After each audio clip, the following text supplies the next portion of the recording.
नमस्ते बच्चों। आज मैं आपको हिंदी पाठ्य पुस्तक से 5वां अध्याय अदल बदल शीर्षक कहानी पढ़ाने जा रही हूँ। यह एक संवेदनापूर्ण मार्मिक कहानी है। दो मित्रों की इस कहानी में दोनों बहुत ही गरीब परिवारों के हैं। एक की माँ नहीं है। उसके पिता ने उसके लिए नई कमीज सिलवाई। वैसी ही कमीज उसके मित्र ने भी जिद करके सिलवाई। एक दिन लड़कों की एक टोली उनसे लड़ने के लिए कहती है।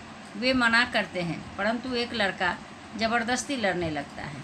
इसी बीच एक मित्र की कमीज सामने से फट जाती है।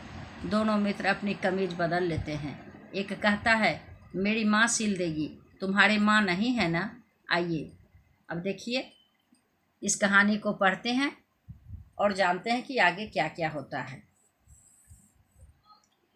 होली की सुहानी शाम थी। बच्चे मोहल्ले के बीच में लगे नीम के पेड़ के नीचे एकत्रित हुए थे।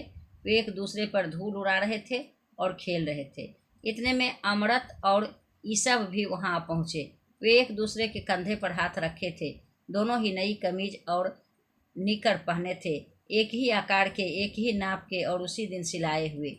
वे एक ही स्कूल में जाते और एक ही कक्षा में पढ़ते थे। दोनों के घर भी आमने सामने थे। अमृत और ईसब के माँ बाप का व्यवसाय भी एक ही था, खेती का। रहन सहन की स्थिति भी समान थी। साहूकार 5 बार मांगने पर 1 बार कर्जा देता था। तो क्या कहता है कि होली का समय था और उसी समय शाम में क्या होता है, मोहल्ले के बीच में एक नीम का पेड़ है, वहाँ सभी बच्चे आकर के बैठते हैं और एक दूसरे पर धूल उड़ाते हैं। वहीं अमृत और ईसब नाम का 2 लड़का है जो कि एक दूसरे से बहुत प्रेम करता है। दोनों के माँ बाप के व्यवसाय भी एक ही हैं और दोनों ने एक तरह का कमीज और निकर पहन रखा है। दोनों के आर्थिक स्थिति भी लगभग समान ही थे।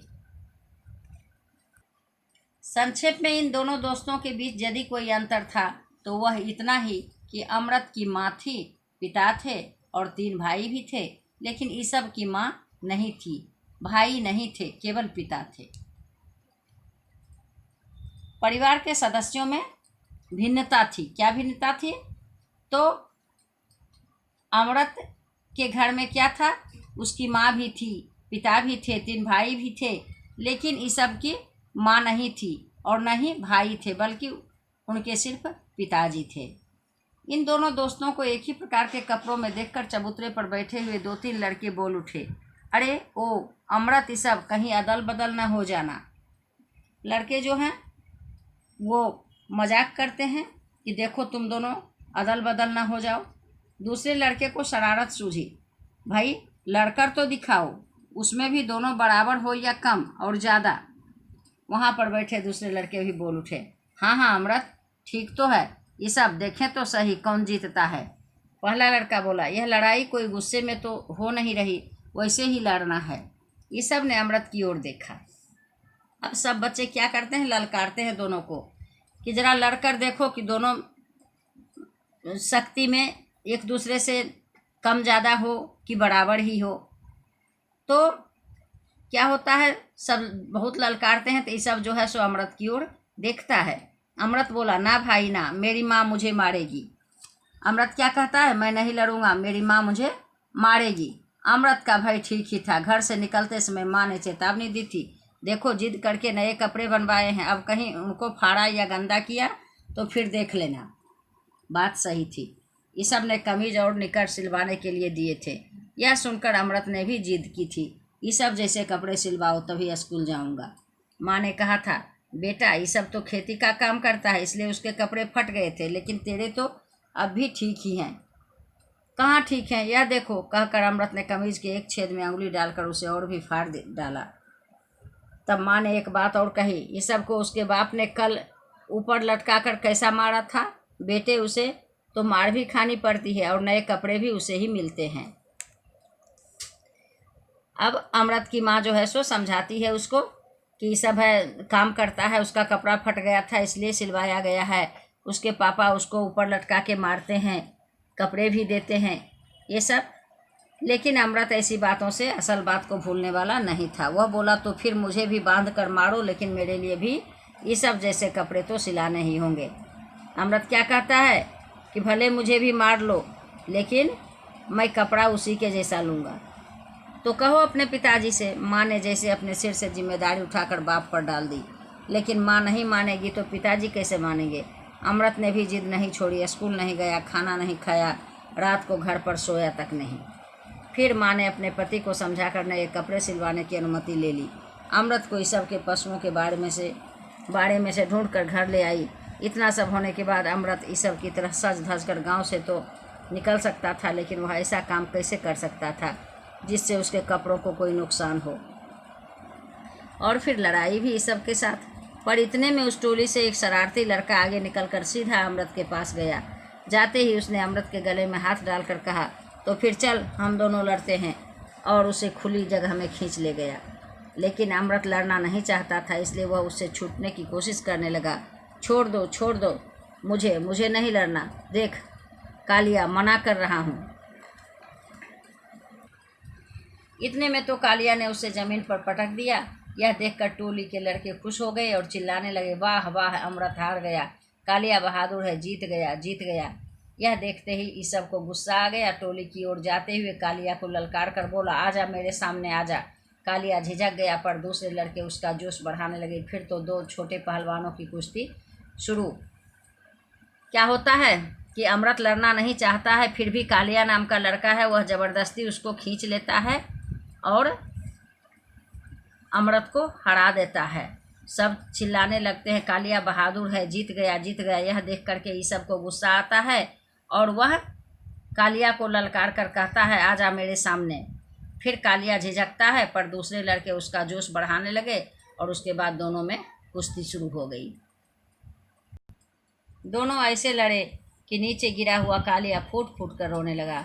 दूसरे लड़कों ने देखा कि हंसी मजाक का खेल उल्टा हो गया, तो उन्होंने अमृत का बदला लेने के लिए गए हुए ईसब के हाथ से कालिया को छुड़वाया और फिर उसे रोता हुआ छोड़कर सारे लड़के इधर उधर खिसक गए। उनको डर था कालिया के माँ बाप से डांट पड़ जाने का।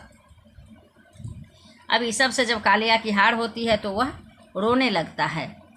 उसको रोता देख करके और बच्चे जो हैं वो आकर के ईसब से उसको छुड़ाते हैं और इधर उधर खिसक जाते हैं, क्योंकि सबको लगता है कि कालिया के माता पिता आएंगे और हम लोग को डांटने लगेंगे। अमृत ईसब को लेकर भाग निकला। आगे चलकर ईसब की फटी हुई कमीज की ओर उसका ध्यान गया। जेब के साथ 1.5 बालिश्त लंबा टुकड़ा लटक रहा था। अब क्या होता है कि ईसब का कमीज जो है सो फट जाती है और 1.5 बालिश्त लंबा टुकड़ा लटक रहा था, यानी उसका कमीज की जेब जो थी वह फट करके लटक गई थी। उसे देखते ही दोनों जहाँ के तहाँ ठिठक गए। आधी जीभ बाहर को निकल पड़ी। चारों भयभीत आंखें उस टुकड़े पर जा चिपकी। दोनों एक साथ बोले, अब?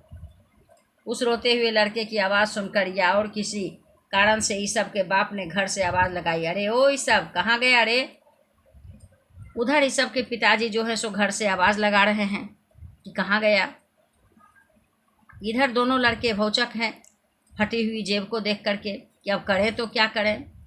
दोनों लड़कों की धड़कनें मानो बोल रही थी कि अब मारे गए। दोनों को निश्चित रूप से मालूम था कि कमीज का फटा हुआ टुकड़ा देखकर ईसब का पठान बाप उसकी चमड़ी उधेड़ कर रख देगा, और नहीं तो क्या।